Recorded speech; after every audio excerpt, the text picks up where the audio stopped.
Akadamiin mana barumsaa Daarul magaalaa Sabbataatti argamu waajjira dhimma dargaggoo fi ispoortii bulchiinsa magaalaa Sabbataa waliin ta'uun raayyaa ittisa biyyaaf deeggarsa maallaqaa gumaache. Akadamiin mana barumsaa Daarul kun dorgommii ispoortii kubbaa miilaa fi bunyaa qopheessuun daawwattoota dirree seenuun dorgommicha daawwatan irraa maallaqa walitti qabeemmoo gama kantiibaa bulchiinsa magaalaa Sabbataa Aadde Alfiyaa Abdurrahmaaniin raayyaa ittisa biyyaaf gumaache. Barsiisaa Saadat Kamaal Huseen Akadamii Daarultii dura taa'aa mana barumsichaati. Sagantaa kana qopheessuudhaaf wantoonni nu kakaasan wantoota hedduutu jira. Akkuma beekamutti yeroo ammaatitti biyyi keenya kan wantoonni irra jirtu akkuma beekamutti dirqamneetiin lola keessatti kan seenne kanaadha. Isaa kana mootu nutis mootu raayyaa ittisa biyyaati nutis jechuudha. Waan kana ta'eef wanta kana mootu kophaa keenyachi alifneetiin ilaaluu qabnu. Deeggaruu qabna kan jedhu nutis gahee mataa keenyaa bahuudhaaf wanta kana qopheessine. Akka seektara ispoortiitti kilaboota ispoortii 4 magaalaan Sabbataa qabdurraa birrii miiliyoona 4.2 deeggarsa raayyaa ittisa biyyaaf walitti qabu kan dubbatan itti gaafatamaan waajjira dhimma dargaggoo fi ispoortii bulchiinsa magaalaa Sabbataa Obbo Tulasaa Dhaabaa. Kallattii adda addaatiin dargaggoon qaamaan deemetoo itti hirmaatee raayyaa ittisa biyyaa keessatti makamaa deeggaraa ture. Kana bira kan darbee immoo warri qaamaan deemuu hin dandeenye asitti deeggarsa haamilee, deeggarsa mallaqaa, deeggarsa meeshaalee adda addaa taasisaa jirra. Kaayyoon inni guddaan irraa mallaqa walitti qabne deeggarsa raayyaa ittisa biyyaa taasisuudhaaf sagantaa qophaa'edha. Nageenyi yoo jiraate biyyi jiraatti kan jedhan hirmaattonni sagantichaa deeggarsa raayyaa ittisa biyyaaf qabnu agarsiisuu fi daa'imman jaalala biyyaa akka horataniif sagantaa qophaa'edha jedhu. Biyya tokkoo fi nageenyi baay'ee murteessaa fi barbaachisaadha. Nageenyi yoo jiraate namni bobba'ee galuu kan danda'u, misoomni illee kan jiraatu, waan hunda raawwachuudhaaf dursi nageenyi baay'ee murteessaa barbaachisaadha. Egaa nageenya kana mirkaneessuuf immoo hirmaannaan qaamolee hundaatu ni barbaachisa. Hirmaannaa qaamolee hundaa kana keessaa immoo manneen barnootaa keenya gahee olaanaa qabu. Gaheen isaan taphachaa jiran keessaa inni tokkoo fi inni ijoon egaa nageenyi kan inni uumamu jaalala biyyaa uumurraa madda. Jaalala biyyaa uumuu keessatti manneen barnootaa barattoota sadarkaa manneen barnootaa isaan jiran qaruurraa kaasee biyya isaanii akka jaalatan, jaalala biyyaa akka horatan, biyya nagaa qabdu akka simatan yookiin akka horatan gochuu keessatti hojiin mana barumsaa keessatti hojjetamu iddoo olaanaa qaba. Tokkoo fi inni ijoon manneen barnootaa irratti hojjechuu qaban keessaa ijoollee qaraniif nageenya kana karaa jaalala nageenyatiin akka isaan horatan gochuudha. Kanaaf hojii guddaan hojjetamaa jira. Akadamiin keenya barnoota akadamii qofa osoo hin ta'in kanneen ispoortii kanneen akka guluffii fardaa, booksii, biskileetii akkasumas immoo kubbaa miilaa daa'imman irraa jalqabeetiin under 13 kan jennu sanarraa jalqabeetiin kan gaggeessinudha. Isaa kana mootu fayyadamneetiin nuti mootu raayyaa ittisa biyyaatiif deeggarsa waan ta'u sassaabuudhaaf. Kaayyoon dorgommii yookaan sagantaa guutummaatti irraasitti deemsifame kun akkuma beekamu gara kaaba biyya keenyaatti raayyaan ittisaa biyya keenya daangaa biyya keenyaa eegsisuudhaaf nagaa biyya keenyaa eegsisuudhaaf wareegama guddaa kaffalaa turanii ammas kaffalaa jiru.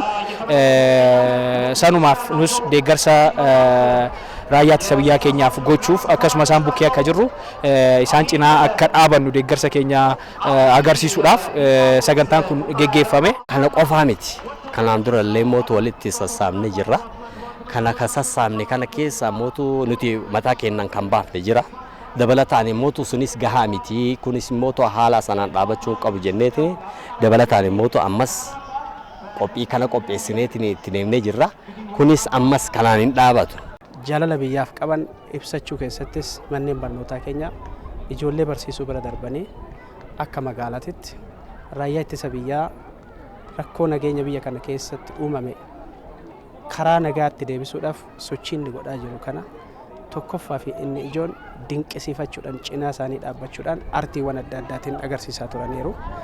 Artiiwwan bira darbaniitis waan qabanirraa ciree isaaniitirraa hir'isanii maatii isaanii amansiisanii cinaa isaanii maallaqaanis inkaayindiidhaanis dhimmoota adda addaanis cinaa isaanii dhaabbachaa turanii jiru. Maallaqaan gaafa laallu haga marsaa lamaan kan gaggeeffame. Hanga marsaa lammaffaa keessatti manneen barnootaa marsaa lammaffaa kana qofa naannoo miliyoona 1 qabxii wayii kan walitti qabatanii raayyaa ittisa biyyaatiif galii kan godhan. Dhimmichi dhimma nama dhuunfaa yookaan dhimma raayyaa ittisa biyyaa qofa miti. Dhimma biyyattii kana itti fufsiisuu dhiisuuti waan ta'eef namni hundiyyuu gahee irraa eegamu wayii qabaata. Namni biyya kanaa kamiyyuu bakka barbaadametti iddoo gahee bahachuu qabutti adda garagaraatu jira. Addii deeggarsa funaanuu jira, addii dhaqanii loluu jira, kan uummata kakaasuun jira. Akka baankariittis akka soosaayitii akkuma hawaasa biyya kana keessa jiraatu tokkottis yeroo barbaachisaa ta'e kamittuyyuu raayyaa ittisa biyyaa keenya duukaa dhaabachuudhaaf qophiidha jechuudha. Amma sagantaan amma asirratti gaggeeffame kun maallaqa walitti qabu bira darbee daa'imman jaalala biyyaa akka horatanii fi kabaja isaan jaalala isaan raayyaa biyyaa keenyatiif qaban waltajjiitti agarsiisanidha. Ofii waltajjii irratti agarsiisuu bira darban immoo qaamolee biraa barsiisuu keessattis gahee olaanaa taphatanii jiru. Kanaaf lammiin fuula dura guddatu jaalala biyyaa akka horatuu fi jaalala biyyaa keessatti immoo jaalala biyyaa daangaan biyyaa akka kabajamtee jiraattu immoo gochuu keessatti gootichi raayyaa ittisa biyyaa keenya gaheen inni qabu olaanaadha. Kana cina dhaabbanneerraa isin cina jirra jedhanii waan danda'aniitis sagantaa adda addaa qopheessanii godhaniiru. Egaa fakkeenyummaan kun immoo manneen barnoota hunda keessatti babal'achuu qaba. Hojiin amma hojjetame boonsadha. Garuu immoo kan xumurati miti. Kana ol akka hojjetan abdii qabna. Sagantaawwan adda addaas hojjetamaa tureera. Ammas guddaa waan hojjetu jedhu abdii qabna. Sochiin jiru baay'ee gaariidha. Kantiibaan bulchiinsa magaalaa Sabbataa Aadde Alfiyaa Abdurrahmaan manneen barnootaa magaalattii keessatti argaman wanta danda'aniin raayyaa ittisa biyyaa bira dhaabachuun gahee isaanii bahaa jiru. Hojiin akaadaamii Daaruliin hojjetame immoo kan fakkeenyummaa qabudha jedhan. Hojiiwwan ammas keessatti hojjetamu keessattis manneen barnootaa hojjechuu keessattis gahee isaanii bahaa jiru jechuudha. Kun maal argisiisa? Warri biraatis akka kaka'umsa kanaa kana godhan maallaqa warri kennu jira. Dhaabbata isaa eeggatee hawaasaa wajjin ta'ee wanni godhaa jiran jira. Garuu dhaabbannoonni gurguddaan as keessa jiranis industiriiwwan dabalatee qaamonni hundinuu hirmaannaa isaanii kanarraas barnoota fudhatanii hojii isaanii hojjechaa nama bashannansiisaa tokkummaa isaa dabarsaa maallaqa qofaa miti jechuun hamilees dabalatee waan namaa kennuuf saayikooloojikaalii hooma raayyaa ittisa biyyaa keenyaa wajjin jiraachuu isaanii kan ibsu asittis izziin tokko nu bira jira. Hojiiwwan adda addaa keessatti hawaasa wajjin qindaa'ee hojjechaa jira. Iddoo biraarrattis kan socho'amu jira. Haga injifannoon xumurratti wanni addaan dhaabbatu hin jiru jechuudha. Kanaaf sagantoota adda addaa akkanaa kana qopheessine ammas akkatti fufu daa'imman kun biyya isaanii jaalala biyya isaanii hooma cinaa dhaabbachuudhaaf gochi ammas irratti godhanii agarsiisan hamileen uummata kanaaf kennan guddaadha jechuudha. Kanaaf kan biraatis waan kakaasuuf itti cimee fufuu qaba.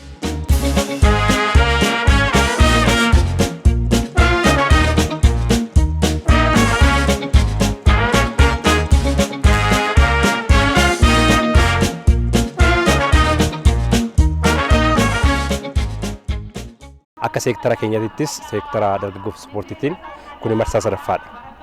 Keessattiyyuu hojii tola ooltummaa hojii wal qabatee maatii raayyaa ittisa biyyaatti makameef sassaabbii midhaanii bal'aa ta'e gaggeessineera. Torbee lamaaf sagantaa duulaa sassaabbii midhaanii maatii raayyaa ittisa biyyaatti makamaniif naannoo hektaara 5 kana walitti qabamneefirra.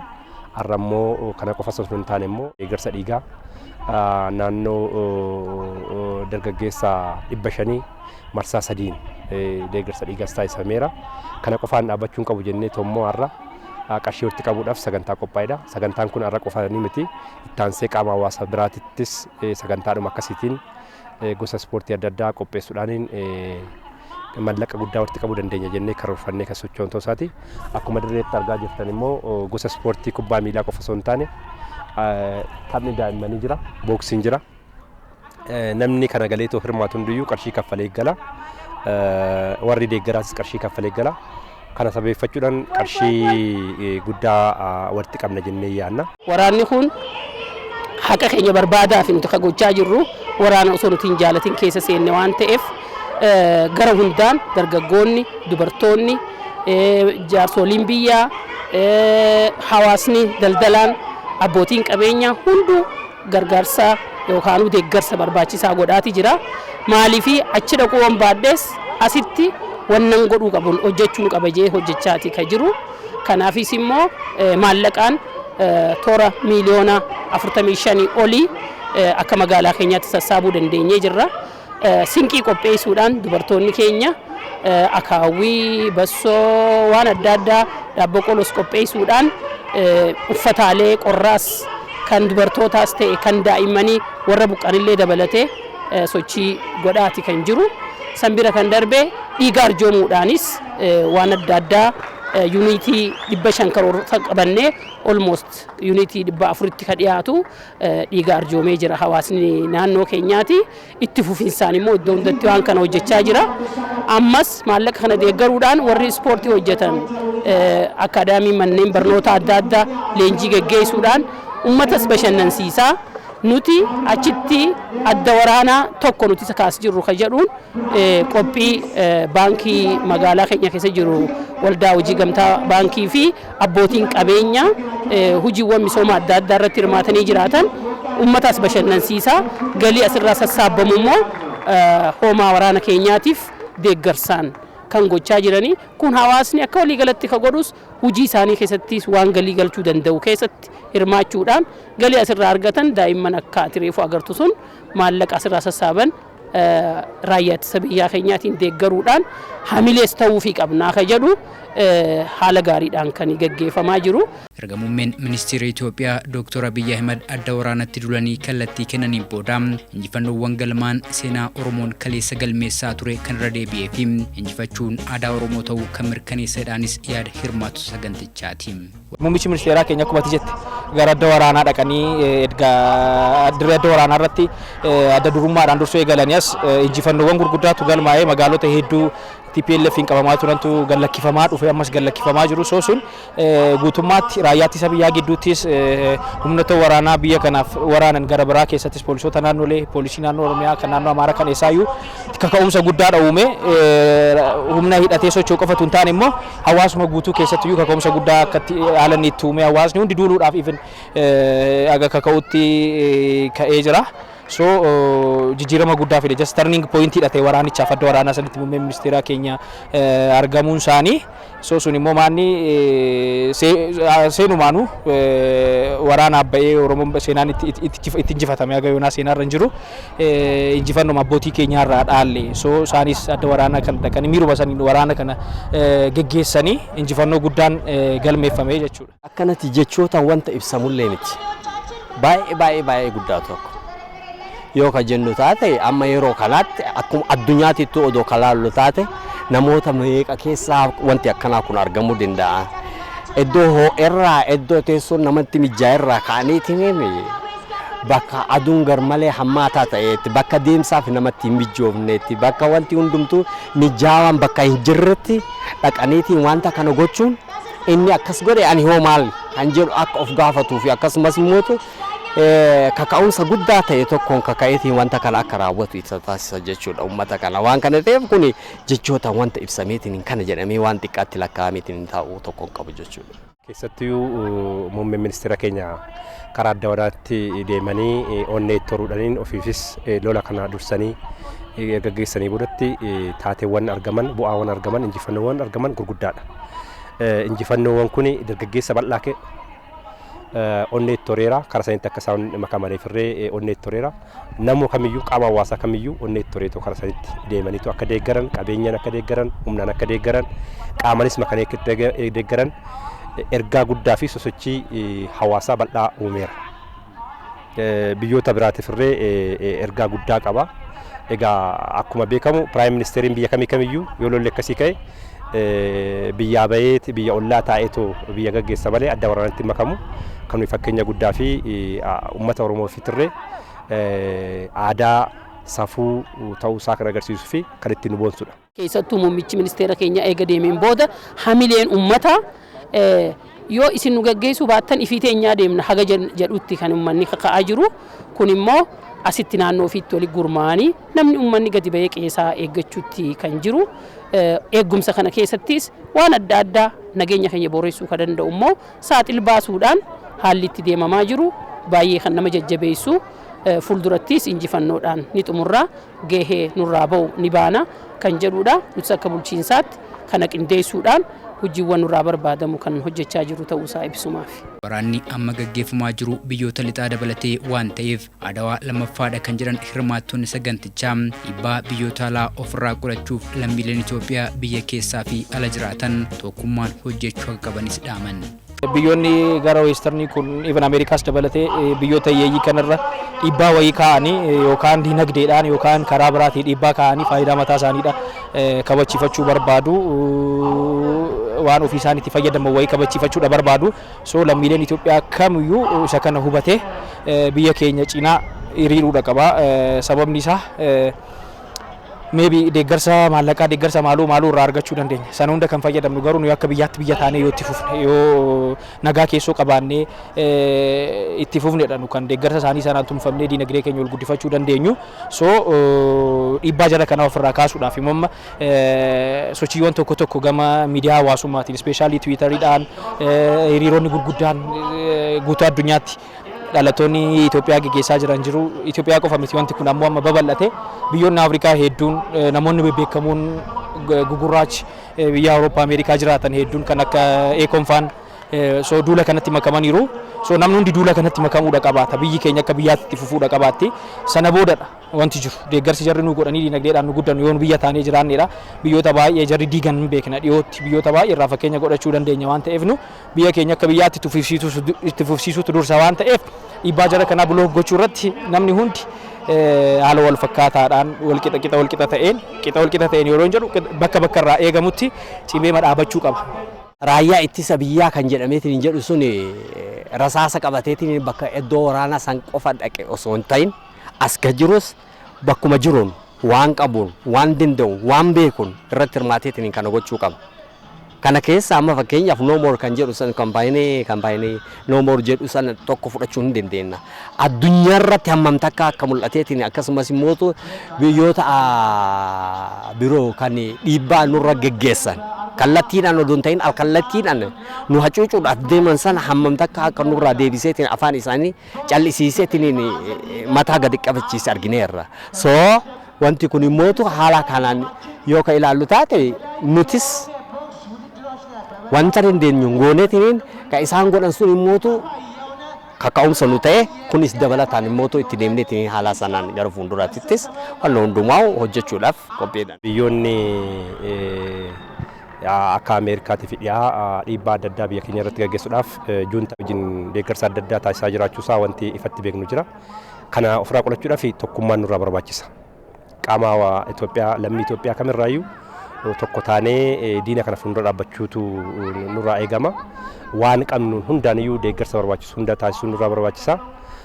Keessattuu kana wal bira dhaabbanne mo'achuu hin dandeenya. Mo'achuudhaafis karaa walakkaa deemneerra waan ta'eef amma guyyoota hafanii fi wantoota hafan keessatti tokko taanee wal bira dhaabbannee wal deeggarree qaawwa tokkos yoo sun baniin biyyoota addunyaatis diina biyya keenyaa akka ta'an laaffisuu hin dandeenya, dadhabsiisuu hin dandeenya, abbisuu gochuus hin dandeenya. Mallattoo Adawaa lammaffaa galmeessuu hin dandeenya yoo tokko taane yoo wal dubbifne yoo wal bira dhaabbanne kana gochuu hin dandeenya. Kanaaf immoo akkuma arginu biyyoon diyaaspooraan biyya alaa irra jiru tokkummaadhaan karaa biyyaatti galeetoo tokkummaa biyya keenyaa fi Itoophiyaa bilisoomtee uumuudhaaf muummicha ministeera keenya wajjin tokko ta'uusaa wanti argine baay'ee jira waan ta'eef tokkummaatu nurraa barbaachisa. Biyyi teenya lolli nu geggeeffamaa jiru Adawaa lammaffaadha jedhameeti kan waamamaa jiru. Maaliif Adawaa lammaffaa jedhame?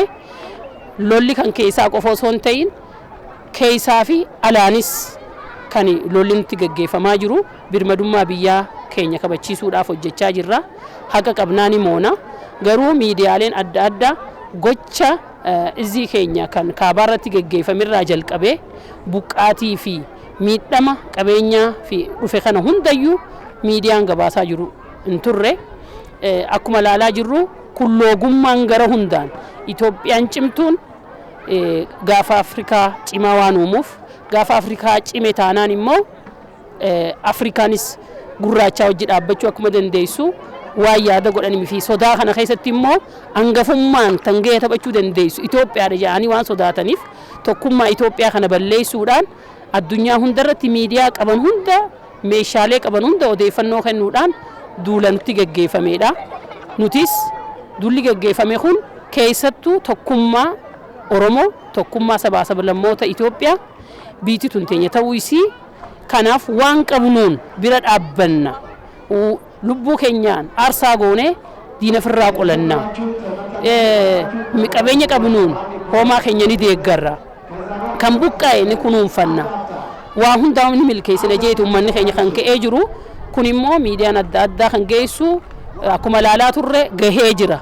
No more ka jiru kuni ergaa guddaa namni waan biraallee qabullee yoo jiraate biitii tun jiraachuun isii ala jiraate ka biyya jiraate waan fedhellee otti qabaate rolli kun uummata hundaayyuu tokko ka godhe Itoophiyaa fi Afrikaa yookaan addunyaa keessas kan jiru bakka hundatti mormii kana harka keessan Itoophiyaa irraa kaasaa ka jedhu kuni tokkummaa guddaa fideetii jira jechuudha. Kun cimee itti fufuu irra jiraata. Warroonni biraa immoo carraawwan harka nu diinagdee keessatti nuti baay'ee gaggodhannee nutis hojjechuu akka qabnu kana godhuu baannaan immoo kufaatii keessa akka kufnu waan yaada keessa galamuuf sochiin bal'aan gaggeeffamaati jira. Kana immoo fira baay'isuu irratti ammas hojjechaati ka jirru. Addunyaattis keessattis miidiyaalee adda addaa hojjetan kana hunda saaxiluun dhugaa jirtu garsiisuudhaan haqa qabnaa nama miineen qabnu harka keessa nurraa kaasaa ka jennu kuni hunduu akka dhaga'uu danda'anii fi firoonni keenyas miidhaan Itoophiyaa irra gaggeeffamaa jiru kun nuufis hin hafu kajuu kun ergaa guddaa dabarsee jira jechuudha. Kanaaf ammallee sochii dippiloomaasii keenya irratti hojjennu garsiisuun akka nurra jiraatu yeroo Itoophiyaan miidhamaa jirtu waan Itoophiyaa keessatti jiru qofa irratti falmuu qofa osoo hin ta'in garaagarummaa siyaasaa qabnuun laalamuu osoo hin qabin biitituun Itoophiyaan Ameerikaas jiraate biyya biraatis jiraate Itoophiyaa keessas jiraate Itoophiyaa malee biyya biraa waan hin qabneef gizeen wajji dhaabbannee lola kana ofirraa qolachuu qabnu amma waan ta'eef lammiin hunduu waan danda'uun hirmaatee hojii dippiloomaasii bakka jirutti hojjetee biyya teenya tana haga isiin injifannoodhaan lolcha goolabdutti waliin dhaabbachuu danda'utu irra jiraata.